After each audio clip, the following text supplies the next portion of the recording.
All right, what's up? It's Troy for Committed Musicians. We're going to go over Songwriting 101, and really this is reverse engineering and writing a lot of these things in an order that's kind of counterintuitive. First, you're going to develop a feeling, whether it's a feeling that you feel right now, or you can kind of transfer, close your eyes and focus on a feeling that you want to write the song based off of. The feeling should lead into a mood, which should be a generalized idea about how you're feeling and allow you to create descriptive words that will lead towards a song name. Um, the song name is a little bit more basic of an idea. You think about those bands that back in the 90s where they had one word song names. That's essentially what you're going to go for. And these two ideas, the feeling and the mood, are really going to support a foundational element towards edifying and uplifting the song name to really cut deep into that, right? The song name is really going to help you to develop the hook, to find the idea, the really catchy part, and that's why you have a step up towards the chorus. The hook is going to be inside of the chorus, and the chorus, it can start off as even just a repetition of the hook and saying the hook twice in a row, right? You should be able to do this and find an alternative line, like an A. This might be the A, or it might be the B. It might be the payoff. The hook might be the payoff of the second line, or the fourth line.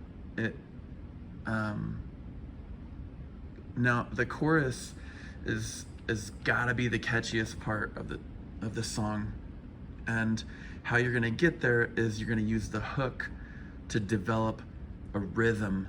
You're gonna find the rhythm. You're gonna count up the syllables within the hook, and you're gonna use that to write a bass line. That's why you're going up right there. That bass line is gonna either be looped on a looper pedal or just played over and over with a guitar, right? And you're gonna find that vocal melody, and you're gonna use the hook and the chorus of what you have of the chorus to find the melody. So that's gonna be hinged off of that, okay? Finally, you're gonna write verse number 2 after the chorus. Reverse engineering this and writing the second chorus first, which is gonna be the stronger chorus, is gonna help you to not put all your eggs in one basket, right? And write the first verse, which is gonna be super strong, and then you're gonna have a tough time writing the verse 2. So if you write the second verse based on the chorus, right? The main idea that holds the hook, it's gonna really bolster your first verse, and it's going to really set you up to write that first verse a little bit easier, because you're going to be able to kind of foreshadow and go backwards to kind of see what the verse number 2 is meaning and saying and where that's at. If you had to storyboard the verse out, right, which is usually the story is your verse. That's kind of really the crux of why the chorus is what it is, right? So you write that second verse. After you do all of this, it's gonna support and uplift, right? Just like the hook edifies and uplifts the chorus, you're gonna have that solo. That's gonna be in place, truly, of the melody. So you're gonna go lyrically, what these three things right here, the chorus, the melody, and the verse are gonna be. The solo is going to be a placeholder for all three of these. Really the chorus. You're gonna find your vocal melody based off of the chorus, right? And then you're gonna kind of downplay it, and it still can be catchy in the verse, but you really want your chorus to shine more than your verse. Your verse is to tell the story and to paint the picture of why this is so dang singable, right? The chorus has to be hooky. It has to contain that hook, right? You can have verse hooks, right? You can have those hooks in your verse, right? But your verse especially your first verse, it shouldn't overshadow your chorus. And just going back to the solo, your solo should mimic what the chorus is doing, as far as if there's a hook in there, as far as the melodic hook of the chorus, that should, I'd say, I don't know, 7 times out of 10, that's going to emulate some version of the melody from the chorus inside of the solo, okay? And then you're going to have your coda or your outro. Outro is sometimes called the coda, right? It's going to encompass everything. And it sometimes is a different part than a verse or a chorus. Sometimes it's additive. It kind of adds the chorus and the verse, or it kind of hooks up into the bass, right? Or it uses some sort of motif, which is the basic musical idea, right? The smallest musical idea is the motif, and it can come from any one of these things into your outro. Sometimes it can be a new idea, right? And the solo will help you get to that outro sometimes you can play notes within a solo and it will almost push you forward into the outro. And finally, you're gonna reverse engineer this intro, and truly, like, you really need to know, like, kind of like you're putting together puzzles in a puzzle piece.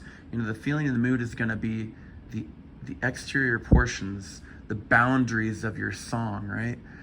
And it's gonna allow you to create that foundational song name, hook, and chorus, right?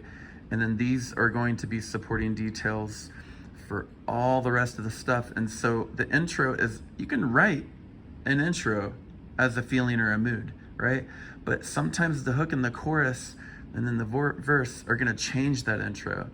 So truly be mindful of that as you're creating the intro. You want your intro to kind of be very interesting, and you don't want to give away the hook in your intro, right? You don't want to do anything flashy that you're gonna save for your solo. So a lot of people, they write their intro first, then they go into the verse, and then they write their second verse and third verse and fourth verse, and then they can get kind of lost with step number 5, and they're like, oh my gosh,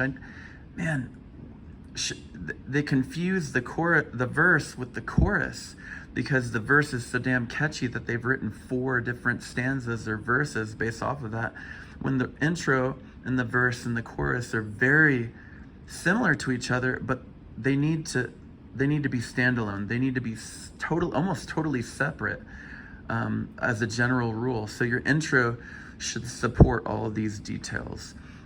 And these are your chord types. If you have a feeling or a mood that is happy, then it's probably going to be a major chord. It's going to start in a major key, right? And if it's diminished or augmented, those are going to be, certain transitional elements of, maybe it's moody. It's going to be like in a minor key for the feeling and mood. You're going to start with minor. And so that's going to support, these are truly kind of like a meh. Diminished is meh. Augmented is whoa, it's a raised element, in the bass or the melody, right? Or the solo, you're raising this, you're having this augmented scale or this augmented line that doesn't really resolve, but it leads perfectly into the outro. Sometimes you have to create those diminished or minor or augmented chords, even in a major key, to support the solo and to truly feed into like a tributary in a big river, right? Into the outro. Because you want your outro to be, the coda, like we were talking about, right? The coda should be it's a summation of everything that's been said, right? It's almost like taking you home. So just keep that in mind for the intro, that you truly want to make the intro special, because that's the attention getter. That's what's going to really bolster what the feeling and the mood is, and that will help you.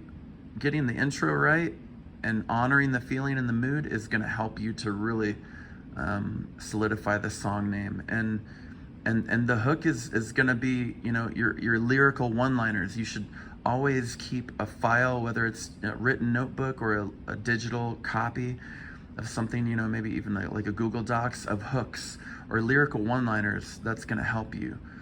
And so that's pretty much it. That's a 10-minute overview of Songwriting 101 to really like support everything that you're gonna do lyrically, and how I truly believe that as you do these things lyrically, the music is gonna write itself, because you're gonna understand what the bass line is, and that rhythm for the drums is gonna be within the bass line, and that melody is gonna just be that the singable things that people cannot get out of their head, because the chorus is so catchy. That melodious syncopation within the chorus, and it's gonna feed into that hook. It's really gonna hook them, right? Melody is hook is melody. All right, thanks you guys. This is Troy for Committed Music. Peace.